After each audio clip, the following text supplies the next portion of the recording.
नमस्कार श्रोते हो, दीपक रेगे कथाकथन चॅनलवर तुम्हा सगळ्यांचं मनापासून स्वागत. श्रोते हो, आजपासून तुम्ही ऐकणार आहात सौ स्मिता कवडे यांची कादंबरी ओढ ही लागली जीवा. एका तरुणाचा हा संघर्ष नक्की ऐका आजपासून दररोज दीपक रेगे कथाकथन चॅनलवर. पण तत्पूर्वी तुम्ही जर आत्ता चॅनलवर पहिल्यांदा आला असाल किंवा अजूनपर्यंत चॅनल सबस्क्राईब केलेलं नसेल तर एकच विनंती, प्लीज चॅनल सबस्क्राईब करा. ऐकूयात सौ स्मिता कवडे लिखित ओढ ही लागली जीवा भाग पहिला. आई राजा उदो उदो, म्हसोबाच्या नावाचं चांग भलं असं म्हणत देवीचा त्या म्हसोबाचा जागर करत सगळीकडे हळदी कुंकवाचे सडे मारत रस्ते तुडुंब भरलेले होते. बायका रस्त्यावरून आपले केस मोकळे सोडून कपाळावर मळवट भरून अह अह अह असं करत अंगात येऊन हातात लिंबाचा फाटा घेऊन चाललेल्या होत्या. त्यांच्याबरोबर जोगती, पोतराज, 4-5 सुवासिनी, डोक्यावर दह्या दुधाच्या चरव्या घेतलेला, तर दोघेजण हातात बोकडाला धरून दोर ओढत नेत होते. बोकड आपलं जीवाच्या आकांतानं बॅ बॅ ओरडत होतं, पण त्याला ते फरफटत नेत होते. जणू काही आज त्याला बळी देणार याची जाणीव झालेली होती. अहो, चैत्र महिना म्हटलं की चालू झाल्या महाराष्ट्रभर देवांच्या जत्रा. असल्या भर उन्हात या जत्रांना ऊत येतो. उन्हाची रखरख, जीवाची काहिली आणि अनवाणी पायानं हा सगळा सोहळा चाललेला असतो. निव्वळ अंधश्रद्धाच म्हणावी लागेल याला. कोणता देव म्हणतो की तू जीवाला त्रास घेऊन मला प्रसन्न कर, तू हे सगळं केलं नाहीस तर मी तुझ्यावर कोपेन. अरे, तुकाराम महाराज म्हणतात, कोपतो तो देवच नव्हे. मुक्या चित्राबाला दानाला देण्यापेक्षा कोण आपल्या पोराला, बायकोला बळी द्यायला तयार आहे का? देवाच्या नावाखाली जो तो आपलं पोट भरायचा धंदा करतो. कुणी समजवावं या असल्या अडाणी लोकांना? देवावर श्रद्धा ठेवा, पण डोळसपणे. हे कसलं थोतांड? संतांनी सांगितलं, मुक्या प्राण्यांवर दया करा. अहिंसा, सत्य, धर्म, कर्म याची शिकवण दिली. रोज पोथ्या पुराण वाचायचं आणि पुराणातलं वांग पुराणात म्हटल्यासारखं परत तसंच वागायचं. कलेक्टर आले असं म्हणत लाल दिव्याची गाडी पॉ पॉ करत त्या गर्दीतनं वाट काढत निघाली. पुढे पोलिसांची गाडी बघता सर्व भाविक पांगले आणि आमच्या गाडीला वाट देत सगळी चेंगराचेंगरी सुरू झाली. तसं बघितलं ना तर हे जत्रेचं वातावरण मला सुद्धा खूप आवडायचं. लहानपणी जत्रा म्हटली की सगळीकडे कसा जल्लोष असायचा. आज लाल दिव्याच्या गाडीतनं हिंडत असलो तरी लहानपण काही पिच्छा सोडत नव्हतं. त्या लहानपणीच्या आठवणी आठवून मनात मी खुदकन हसलो तर शेजारचा बसलेला पोलीस अधीक्षक मला म्हणाला, साहेब एकटंच हसताय, काय झालंय? मग मी म्हणालो, अरे मी लहानपणात रमलो होतो. आम्ही सगळीकडे पाहणी करून थेट रेस्ट हाऊसला गेलो. आज ज्या गावातून मी रडत खडत मोठा झालो तिथेच आज मला गावाचा विकास कसा साधता येईल म्हणून गावच्या सरपंचानं म्हणजे गणपतराव देशमुखानं मला मुंबईहून बोलवून घेतलं होतं. कधी स्वप्नातही वाटलं नव्हतं या गावाच्याच अंगाखांद्यावर मी खेळलो आणि आज मला याच गावाचा विकास साधायचा आहे. माणूस कितीही मोठा झाला तरी आपल्या गावासाठी तो लहान लेकरूच असतो. मुंबईला माझी रवानगी झालेली असली तरी त्या धक्काधक्कीच्या जीवनात माझा जीव बेजार होत होता. गावाकडचा काय तो मोकळा वारा, डोंगर, दऱ्या, झुळझुळणारं पाणी, झाडं वेलींची सुबकता, चांदण्यांशी बोलता येणारं आभाळ, गाई गुरं कोंबड्यांचं ते आरवणं, माणसांची आभाळ माया, वळचणीच्या वाटा, चुलीवरचं भाकरी पेटलं, आजीची गोधडी, आईचा रपाटा, या सगळ्या गोष्टींना शहरातली पोरं मुकली आहेत. या सगळ्या गोष्टी आज जरी आठवल्या तरी शहराकडे जाणारा रस्ता मनाच्या नकाशातनं पुसटवायचा. देवळाच्या मागं लपून येणाऱ्या आयाबायांचा निवद लंपास करायचा. चरायला सोडलेल्या शेळीचं दूध कवान काढून गट्टाम करायचं. शिरप्याच्या बायकोकडं कोंबड्या रगड होत्या. त्याच्या खुराड्यातली अंडी पळवायची. नाम्याच्या शेतातले आंबे चोरून आणून घरीच आडी लावायची. पारावर गप्पा मारत बसलेल्या म्हाताऱ्यांची टिंगल करायची. उन्हातानाचं नदीला विहिरीवर उड्या मारायच्या आणि तीच कापडं पाण्यात आपटून अंगावर वाळवायची. सारा चित्रपट डोळ्यासमोर क्षणभर उभा राहिला. ठरलेल्या वेळेप्रमाणे सरपंचाच्या घरी आम्हाला बोलावण्यात आलं. आज जरी मी कलेक्टर असलो तरी ही माती माझी माय होती. तेवढ्यात सरपंचांनी बैलगाडी जुंपून आम्हाला न्यायला पाठवली, पण मी त्यातही न बसता तसाच तडक निघालो. पोलीस सहाय्यक, अधीक्षक, अहो साहेब म्हणून गाडी मागणं यायला लागले. गावातली माणसं तर, अरे त्यो बघितला का रकमेचा पोरगा मामद्या, अरे कसला रुबाबात चाललाय. वाड्यावर पोचताच सरपंचांनी शाही बेत आखलेला होता. फुलांच्या पायघड्या घातल्या होत्या. तुतारी वाजवणारे सनई वादक होते. आया बाया ओवाळायला होत्या. सगळे सजून धजून माझं स्वागत करत होते. माझं औक्षण करून मला वाड्यावरच्या झोपाळ्यावर बसवलं. गावचा पाटील गणपतराव रांगडागडी, मनानं देव माणूस, सगळ्यांचे प्रश्न सोडवताना प्राणपणाला लावणारा, जवळ आला आणि म्हणाला, अहो साहेब गाडीत न यायचं की. गणपत काका, कितीतरी वर्षांनी या मातीचा पावन स्पर्श मला अनुभवायला मिळाला आहे. मला लाजवू नका. तुम्ही माझ्या वडिलांसमान आणि मी एक या गावचा पामर आहे. मी मोठा झालो, या हुद्द्यावर पोहोचलो ते केवळ या गावामुळे आणि तुमच्या सहकार्यामुळे. ही माती म्हणजे माझी रखमा आईच आहे माझ्यासाठी. हे ऐकताच गणपतरावांनी माझे दंड पकडून मला छातीला लावला आणि म्हणाले, अरे आमचा महादा काय बदलला नाही बरं का. चहापाणी फलाहार झाला. जेवणापूर्वी सगळा परिसर पाहून त्यात काय बदल करावेत, त्यासाठी कोणत्या योजना शासन राबवतं, कोणत्या योजना लोकसहभागातून होतील याचा आराखडा तयार करण्यात आला. गावात फक्त ग्रामपंचायतीची शाळा होती. पोरं पुढचं शिक्षण घेण्यासाठी पावसा पाण्याचं उन्हातानाचं परगावी जात होती.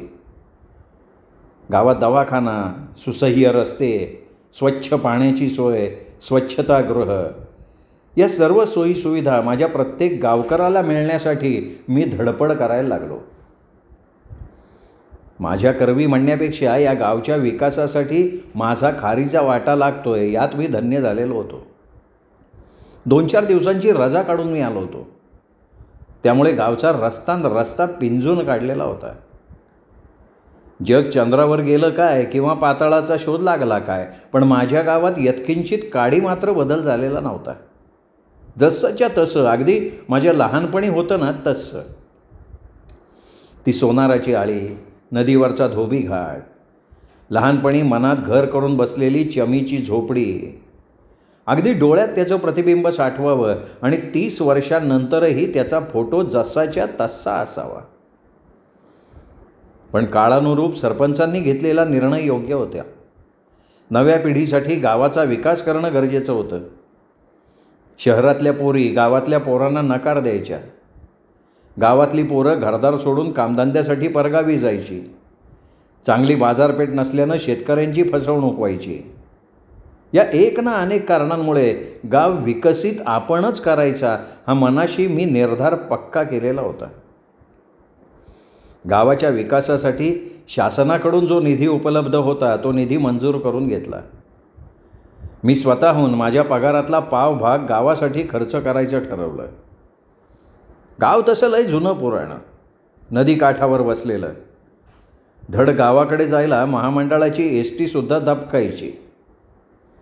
तिथं अंधश्रद्धेनं थैमान माजवलेलं होतं. गावात वडाची आणि पिंपळाची झाडं भरपूर होती. एकदा असंच खूप वर्षांपूर्वी नदीमाईला पूर आला होता. तो वेशीजवळच्या वडाच्या झाडापर्यंत पोहोचल्यामुळे या गावाला वडापूर या नावाने ओळखलं जायला लागलं होतं आणि तेच नाव प्रसिद्ध झालं होतं असं गावची बुजुर्ग मंडळी सांगायची. या वडापूर गावात 500 ते 600 मोजून लोकसंख्या. सगळेजण पारंपरिक व्यवसाय करणारे. त्यातल्या देव आणि देवऋषीपणा भयानक चालायचा. लोकांना भुलवून अंगारा धुपारा गांडादोरा झाला की हातपाय न चालवता पोट भरण्याची विद्या लोक चालवत. मी त्यातलाच होतो. पण तमसोमा ज्योतिर्गमय म्हटल्यासारखा तो ज्ञानसूर्य माझ्या आयुष्यात उगवल्यामुळे अज्ञान आणि अंधश्रद्धेचं शेवाळं या ज्ञानसूर्याच्या किरणात जळून खाक झालं होतं. गावाला सुद्धा या ज्ञानाच्या प्रकाशाची गरज आहे. माझ्यासारखंच सगळ्यांनी शिकून सवरून देशाची सेवा करावी असं मला वाटायला लागलं. एक दिवशी शाळेवर मला बोलवून प्राथमिकची मुलं आहेत ना, त्यांच्यासमोर मला भाषण करायला लावलं. गुरुजी म्हणाले, मादा बघ, तुझा आदर्श मनात धरून कोणी तुझ्यासारखं घडलं तर बरंच झालं. कोळशाच्या खाणीतून हिरा चमकावा ना, तसं माझ्याबद्दल गावाला वाटायचं. सख्ख्या भावंडांना समजावून सांगावं तसं त्या मुलांना मी मार्गदर्शन केलं, शिक्षणाचं महत्त्व पटवून दिलं. तुम्हीच कशी भावी पिढी घडवू शकता याचे धडे दिले. मुलांच्या नसानसात राष्ट्रभक्ती जागी होण्यासाठी सीमेवरचे किस्से सांगितले. मोठ्या स्क्रीनवर त्यांना प्रोजेक्ट समजावून सांगितले. सगळ्या गावाला माझा अभिमान वाटायला लागला. मोठ्या कुतूहलानं सारेजण माझ्याकडे बघत होते. अरे मी पण तुमच्यातलाच एक आहे हे मी त्यांना वेळोवेळी ओरडून सांगायचो. कधीकधी तर त्यांच्यासारखा वेश करायचो, त्यांच्याच भाषेत त्यांच्याबरोबर बोलायचो, सगळ्यात मिक्स व्हायचो. मला हे सगळं करताना खूप आनंद वाटायचा. गावची जत्रा असल्यामुळे तमाशाचे फड, कीर्तन, तंबूत पिक्चर, पाळणे, दुकानं, सजावट याला उधाण आलेलं असायचं. दिवसभराची कामं आटोपून आज पोलीस मित्रांबरोबर सहज जत्रेतनं रात्री चक्कर मारावी म्हटलं. नाहीच काही करमलं तर पिक्चरला बसायचा प्लॅन आम्ही आखला. सगळी जत्रा फिरलो. वेगळं काही न दिसल्यानं आम्ही आता पिक्चरच्या तंबूत पोहोचणार, तोच एक पोरगं माझ्या पॅन्टला ओढत रडत होतं. ओ मला खायला द्या ना काहीतरी, मला लय भूक लागली हो साहेब. साहेब गरीब हो, दया करा की साहेब. ते शेंबडं काळं फाटक्या सदऱ्यातलं पोरगं बघून मला माझा भूतकाळ आठवला आणि नकळत मी भूतकाळाच्या माझ्या आयुष्याच्या पुस्तकाची पानं चाळत बसलो. दगडू घोडके माझा बाप, जातीनं धनगर. माझी आई रखुमाई घोडके, पण तिला सगळे रखमे म्हणायचे. तिचा आम्ही पोरगा महादा घोडके. मला एक बहीण श्यामी. असं आमचं कुटुंब. बाप धनगर असल्यामुळे 8-10 मेंढ्या शेळ्या घेऊन डोंगरावर चरायला घेऊन जायचा. आलेल्या पैशात रात्री दारू पिऊन रस्त्यानं लेझीम खेळत यायचा. माझी आई त्याच्या वाटेला डोळं लावून बसायची. आल्यावर शिव्या आणि लाथा ठरलेल्या असायच्या.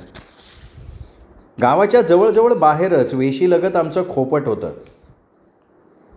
खोपट शेणानं सारवलेलं, त्यात वाकून जायला लागायचं. या झोपड्यात लख्ख अंधार.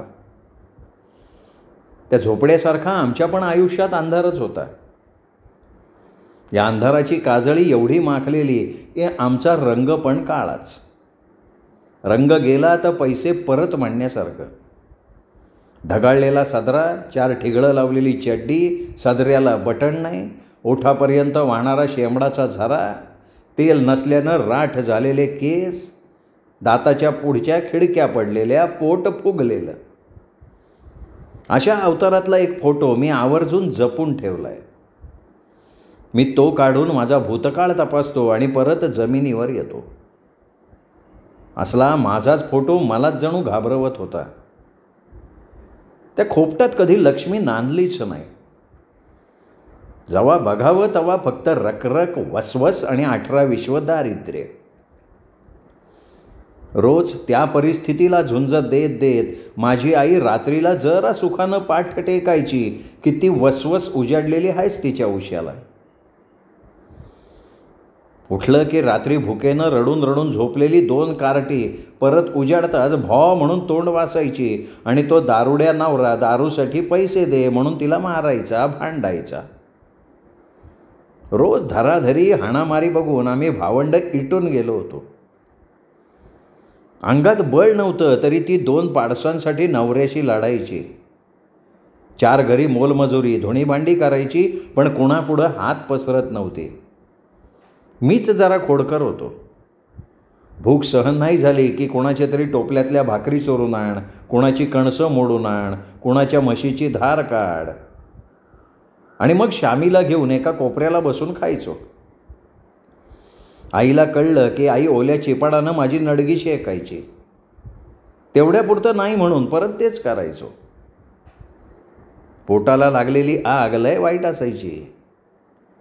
शामी मला मारू नको म्हणून स्वतः माझ्या अंगावर पडायची. तिला पण 2 रपटे बसायचं.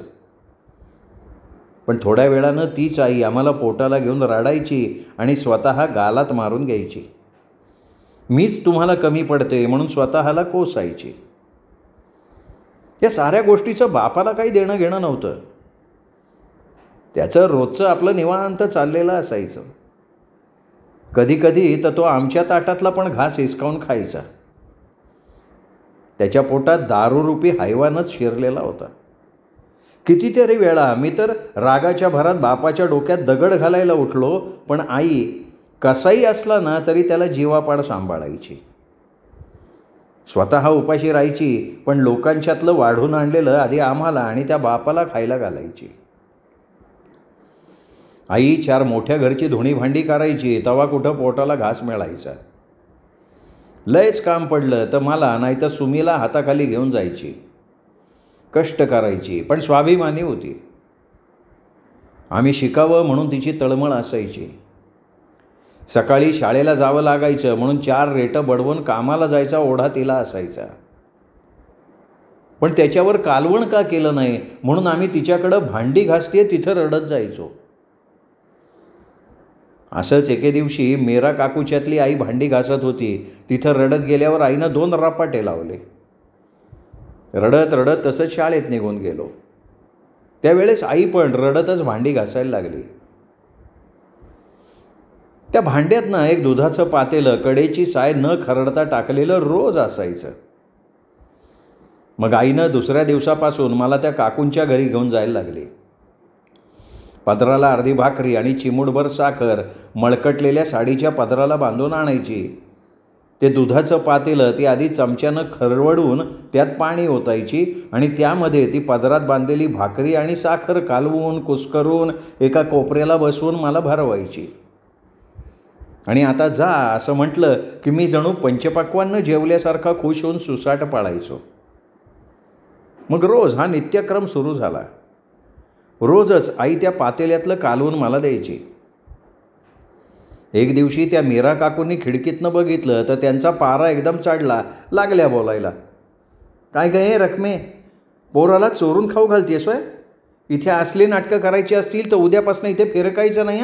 मी दुसरी बाई बघते, जा चल चालती हो. तेव्हा आई त्या काकूंच्या हातापाया पडली, त्यांना विनवण्या करायला लागली. अहो, तुमच्या टाकून दिलेल्या साईमध्ये भाकर कालवून दिलेल्या ओ लेकराला. असं म्हणताच काकू म्हणाल्या, टाकून दिलंय ना, मग टाकून दिलंय, पण आमचं काही खायचं नाही म्हणजे नाही. बरं भाईसाहेब म्हटलं तरी तिने काही केलं नाही. आईला कामावरनं काढून टाकलं. मीरा काकूचं ऐकून शेजारच्या शेवंतीने सुद्धा आईला कामावरनं काढलं. झालं. मग जे रातच्याला शिळं पाकं खायला मिळायचं ते सुद्धा बंद झालं. आईचा झालेला पगार बाप आयता घेऊन जायचा. त्या दिवशी तर घरात साधं भाकरी कालवण करायला पीठ नव्हतं का तेलाची धार नव्हती. दुसरी पोरं खाऊन पिऊन गलेलठ्ठ असायची आणि आम्ही सदान कदा भोकाड पसरलेलं. देवानं आमच्या कपाळावर सुख लिहायचं कदाचित तो विसरलेला असावा. कधी पोटाला पोटभर अन्न नाही का कधी अंगभर कपडे नाहीत की कधी पायाला साध्या वाहनासुद्धा मिळेनात. लोक शेतात तरी पिकून आपलं पोट भरायचे, पण बापजात्याची ईदभर पण जमीन आमच्या वाट्याला नव्हती. राहतोय ती खोपटच पार वेशीपाशी ग्रामपंचायतीच्या हद्दीत होतं. कधी संसार उखडून टाकेल त्याचा नेम नव्हता. काय म्हणून माझ्या आईसारखी गरीब गाय तिच्या आईबापानं या हैवानाच्या दावणीला बांधली होती कोणास ठाऊक. त्या दिवशी आकाशात अचानक ढग दाटून आले. आधीच उकाड्यानं जीवाची तगमग उठलेली होती. निरभ्र आकाशी विहार करणारे पक्षी आपापल्या घरट्यात परतले. गायी गुरं आपापल्या गोकुळात आले. झाडावरच्या जाई जुईचा मंद वास पसरलेला होता. या सुंदर वातावरणात काहीतरी आज अघटित घडणार याची चाहूलसुद्धा नव्हती. तेवढ्यात सुसाट्याचा तुफान वारा सुटला. असा वारा बाप जन्मीसुद्धा बघितलेला नव्हता. झाडं मुळापासनं उघडून पडली. त्यात भिरभिर पाऊस सुरू झाला. त्या पावसाला जणू वारा साथ घालत होता. वारा असा काही सुटला, आईनं घाबरून आम्हा 2 पाडसांना पदराखाली घेऊन एका बाजूला ती खोपटात बसून राहिली. खोपट टिपी टिपी गळायला लागलं. रात्र वैऱ्याचीच होती. कसं पण कर, पण देवा माझ्या लेकरांना वाचव, असा आई देवाचा धावा करत होती. बाप आपला पिऊन कुठं पडला होता त्याचा पत्ताच नव्हता. क्षणार्धात ते खोपट अंगावर पडलं. आई तर आमच्यावर काही विघ्न येऊ नये म्हणून आमच्यावर आडवी झाली आणि सगळा खोपटाचा भार तिने स्वतःवर घेतला. किर्र रात्र होती. बघायला सुद्धा कुठे प्रकाश नव्हता. कुत्री भुंकत होती, टिटवी ओरडत होती. स्मशानभूमीत सुद्धा असं वातावरण कधी बघायला मिळत नसेल. आमचा आकांत सुरू झाला. हा तांडव बघायला त्या देवानंच डोळे बंद केले होते. तिथे माणसं तरी कुठून येणार होती? आईने आहो आम्हाला कोणीतरी वाचवा म्हणून बेंबीच्या देठापासनं टाहो फोडला, पण मदतीला कोणीच आलं नाही. पण आईने हार मानली नाही. जणू चंडिकेचं रूप घ्यावं तसं आईने सगळा जीव एकवटून अंगावर पडलेलं खोपटं उचलून फेकून दिलं, फक्त पोटच्या पाडसांसाठी. काय तिच्या अंगात नवी शक्ती संचारली होती परमेश्वराला माहिती. कुडाचं लाकूड डोक्यात पडल्यामुळे आईची खोकाळी फुटली होती. डोकं रक्तानं माखलं होतं. आमच्या अंगावर पडलेलं एक एक सामान बाजूला सारून आईने आम्हाला बाहेर काढलं. आम्हाला ती पोटाशी धरून ढसाढसा रडायला लागली. साक्षात यमाशी लढून तिने आमचे प्राण वाचवले होते. पावसाचा जोर वाढला होता. आता आभाळ आमच्यावर तुटून पडतं का काय असं वाटायला लागलं होतं. पोटात उठलेल्या आगीचा डोंब, वरून पावसाचा मारा, त्यात तुफान वादळ, म्हणजे हरिणाला एकीकडून वाघाच्या तावडीत सापडावं तर दुसरीकडनं शिकारी नेम धरून असावा अशी दशा झाली होती. खोपटाचा रपाटा सहन करून बाहेर पडलो, पण पावसाचा रपाटा जोरात चालू झाला. अंगावर 17 ठिकाणी खरचटल्यामुळे त्यावर पावसाचा मारा जणू पोतराजाच्या अंगावर आसूड मारल्यागत वाटत होतं. बाप फक्त जन्माला घालून रिकामा झाला, पण ती माऊली खरंच धन्य होती. आभाळ फाटलं, धरणीमाय दुभंगली, आसमानी कहर झाला, तरी तिचा फाटका पदर मला आणि श्यामीला वरदानच होतं. रात्री या अशा घोर अंधारी तिने मला आणि श्यामीला आपल्या फाटक्या पदराखाली घेतलं आणि एका झाडाच्या बुडाला चाचपडत जाऊन बसली. फुस्स करत लांबच्या लांब साप जवळून वळवळताना आईला जाणवला, तसं तिने आम्हा दोघांना लांब लोटलं आणि हातानं त्या सापाला दूर फेकून दिलं. काय त्या माऊलीचं काळीज म्हणावं. आम्ही घाबरलेलं बघितल्यावर परत तिने आम्हाला जवळ घेतलं आणि त्या झाडाच्या फांदीवर चढून जीव मुठीत धरून सूर्य उगवायची वाट बघत बसलो. रात उन्हाळ अशी बेभान झालेली. ज्याप्रमाणे पिसाळलेल्या घोड्याला लगाम लावता येत नाही त्याप्रमाणे ही रात्र बेताल झाली होती. देवाचा सुद्धा तिच्यावरचा जणू लगाम सुटला होता का काय. अशी रात्र वैऱ्यावर सुद्धा येऊ नये. झाडावर तसंच आईने आम्हा दोघांना फांदीला हात लटकवून झोपवलं आणि स्वतः चामुंडा बनून आमच्यावर नजर रोखून बसली. रोज तर धरणीला पाठ पडेपर्यंत उजाडायचं, पण त्या दिवशी उजाडता उजाडेना. कसं बसं कोंबड्याचं आरवणं कानावर पडल्यावर जीवात जीव आला. आईला आपला संसार उघड्यावर पडल्याचं दुःख वाटत नव्हतं, पण असल्या संकटातनं माझी लेकरं उजाडल्यावर सुखरूप असतील याचा आनंद तिला होता. दुःखाला गोंजारत बसलं तर सुख नेमकं कशात आहे याची जाणीवच होणार नाही. त्यामुळं माणसानं छोट्या छोट्या गोष्टीत सुख शोधावं. आईला वाटायचं आज ना उद्या मी परत माझं खोपटं उभं करीन, पण माझ्या लेकरांना काही झालं तर मी स्वतःला कधीच माफ करू शकणार नाही. हळूहळू अंधाराला भेदत त्या सूर्याची किरणं चराचरात येऊन पोचली. बघितलं तर सगळा संसार अस्ताव्यस्त पडलेला. 4 किडूक मिडूक गाडगी भांडी होती, ती पण चिमटून फुटली होती. आईच्या डोळ्यात टच्चकन पाणी आलं. काय ही माझ्या संसाराची अवस्था झाली आहे. हा तर दुष्काळात 13वा महिना. कसं बसं लेकरं बाळं खात पीत होती, ती सुद्धा आता वाऱ्यावर पडली. पण स्वतःला सावरून तिने आम्हाला उठवलं आणि खाली घेतलं. डोळे चोळत चोळत मी आणि श्यामी झाडावरनं खाली आलो आणि बघतो तर काय, सगळं खोपट जमीनदोस्त झालं होतं. आई आई आई अगं माझं दप्तर, माझं इटी दांडू, माझी कापडं, असं म्हणत मी रडायला लागलो. आईच्या पोटात कालवा कालव होत होती, तरी बी तिने मला पोटाशी धरलं, समजावून सांगितलं, अरे पोरा मी बांधते आज ना उद्या ख्वापाट. आपण तुला नवीन दप्तर नवी इटी दांडू घेऊ, पण रडू नको रे माझ्या राजा, असं म्हणून ती मला गोंजारत होती. तरी बी तिला बाजूला सारून मी पडलेल्या खोपटाकडं माझं सामान हुडकायला गेलो. उचकून बघितलं तर माझ्या खापराच्या पाटीचा फुटका एक तुकडा सापडला. तोच मी पोटाला धरून हसत आईकडे आलो आणि म्हणालो, आय तो नवीन आणस्तोवर हे आहे की पाटीचा तुकडा, ह्योच चालवतो बघ.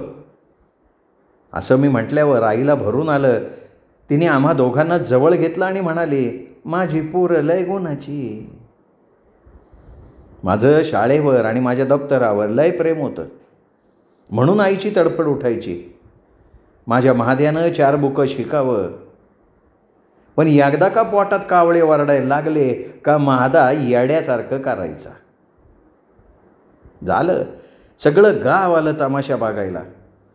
सगळेजण कसं झालं रकमे म्हणून फक्त जखमेवर मीठ चोळून जात होते, पण मदतीचा हात कुणी बी पुढं करत नव्हतं. आई एकटीच खोपट उचलून लावायचा प्रयत्न करत होती. त्यात आम्ही दोघं तिच्या पदराला धरून रडत होतो. त्यातल्या त्यात श्यामी जरा बरी होती. श्यामी आईला मदत करायची, पण मी कुणाला बी ऐकत नव्हतो. पाहिजे म्हणजे पाहिजे असं असायचं. घरात काही बी अन्नाचा कण नव्हता. आम्ही पोरं भुकेनं व्याकुळ झालेलो. रात्रभर पावसाचा तांडव होता. काय करावं आता म्हणून आईनं येणाऱ्या जाणाऱ्यांना कोणी जरा भाकरी देता का म्हणून हात पसरलं आणि हे दृश्य जणू माझ्या स्मृतीपटलावर बिंबल्यासारखं झालं. तेव्हापासनं मी कधीही आईकडे जेवणासाठी हट्ट केला नाही. येणारे जाणारे फक्त बघ्याची भूमिका बजावत होते. रखमी म्हणजे गावानं टाकलेली एक मोलकरीण, तिच्याशी नातं जोडणारी, तिला जवळ करणाऱ्या या जगात कुणीही माणसं नसावीत. तेवढ्यात माझ्या शाळेतल्या नंदा देशमुख नावाच्या मास्तरीणबाई तिकडनं चालल्या होत्या. त्यांनी हे दृश्य बघताच त्यांच्या काळजाचं पाणी झालं. त्यांनी आमची जवळ येऊन विचारपूस केली. आम्हाला घरी नेलं, चांगलं चुंगलं खाऊ पिऊ घातलं. सुकऱ्याच्या खोक्यातनं एक सदरा चड्डी आणि श्यामीला फुलांचा झगा आणून दिला. आम्हाला किती दिवसातनं आज सोन्याचा घास आणि घालायला चांगले कपडे मिळाले होते. आईला 4 पैसे देऊ केले आणि खोपट सावरून घ्यायला सांगितलं त्यांनी. आईला नंदाबाईच्या या उपकारांचं इतकं ओझं झालं की ती मरून मेल्यागत वागायला लागली. स्वतःच्या डोक्याला लागलेलं दुःख बाजूला सारून हाताशी एक गडी घेऊन खोपट सावरून घेतलं. बाप पडका संसार उभा केल्यावर घर हुडकत हुडकत पोटात अक्काबाईला घेऊन शिव्यांच्या ओव्या गात गात दारापाशी आला. आईचा राग अनावर झाला. तिने तरी किती सहन करावं, कुणावर राग काढावा. तिच्या तोंडाचा पट्टा असा काही सुटला. त्यात बाप भानावर नसल्यामुळे तिला बिनकामाचा मार खायला लागला. त्यांनी असं काही आईला ढकलून दिलं की आईचं डोकंच फुटलं. रक्तबंबाळ झाली ती. तिला गरगरून चक्कर आली आणि ती तशीच खाली कोसळली. श्रोते हो, हा होता सौ स्मिता कवडे लिखित ओढ ही लागली जीवा या कादंबरीचा पहिला भाग. हा भाग कसा वाटला कमेंट करून जरूर कळवा. हा भाग मित्रपरिवारात नातेवाईकात शेअर करा आणि हो, चॅनल सबस्क्राईब करायचं राहिलं असेल तर आत्ता वरती जो माझा फोटो दिसतोय त्या फोटोला क्लिक करा आणि चॅनल सबस्क्राईब करा. पुन्हा भेटूयात उद्या दुसऱ्या भागासह. तोपर्यंत नमस्कार मित्र.